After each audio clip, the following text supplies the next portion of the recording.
മാസപ്പടി കേസിലെ ചോദ്യങ്ങൾക്ക് ഇതുവരെ നിയമസഭയിൽ രേഖാമൂലം മറുപടി പോലും നൽകാതെ മുഖ്യമന്ത്രി. CMRൽ നിന്ന് മുഖ്യമന്ത്രിയുടെ മകളും കമ്പനിയും ചെയ്യാത്ത സേവനങ്ങൾക്ക് പണം വാങ്ങിയെന്ന ആരോപണത്തെക്കുറിച്ചുള്ള ചോദ്യത്തിന് ഇതുവരെ മുഖ്യമന്ത്രി മറുപടി നൽകിയിട്ടില്ല. കഴിഞ്ഞ ജനുവരിയിൽ നൽകിയ ചോദ്യങ്ങൾക്കാണ് മുഖ്യമന്ത്രി ഒളിച്ചു കളിക്കുന്നത്.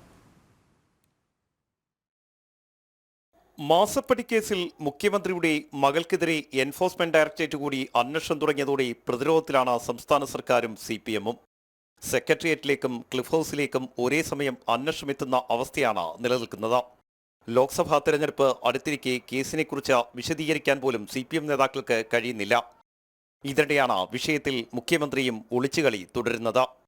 CMRൽ നിന്ന് മുഖ്യമന്ത്രിയുടെ മകളും കമ്പനിയും ചെയ്യാത്ത സേവനങ്ങൾക്ക് പണം വാങ്ങിയെന്ന ആരോപണത്തെക്കുറിച്ചുള്ള ചോദ്യത്തിന് ഇതുവരെ മുഖ്യമന്ത്രി മറുപടി നൽകിയിട്ടില്ല. കഴിഞ്ഞ 29-ന് നിയമസഭയിലാണ് ഈ ചോദ്യം വന്നത്. സാധാരണ രീതിയിൽ പരമാവധി 1 മാസത്തിനകം മുഖ്യമന്ത്രി ഇതിന് മറുപടി രേഖാമൂലം നൽകണം. എന്നാൽ മറുപടി നൽകാതെ ഒഴിഞ്ഞുമാറുകയാണ് നിലവിൽ മുഖ്യമന്ത്രി. ആരോപണത്തിൽ വിജിലൻസ് അന്വേഷണം നടത്തുമോയെന്ന ചോദ്യത്തിനും മറുപടി നൽകിയിട്ടില്ല. അതേസമയം വരും ആഴ്ചകളിൽ വീണയെ ചോദ്യം ചെയ്യുന്നതുൾപ്പെടെയുള്ള നടപടികളിലേക്ക് ED കടക്കാൻ സാധ്യതയുണ്ട്. ഇതിനൊപ്പം സെക്രട്ടേറിയറ്റിലെത്തി വ്യവസായ വകുപ്പിൽ നിന്നും ചില രേഖകളും ശേഖരിച്ചേക്കാം.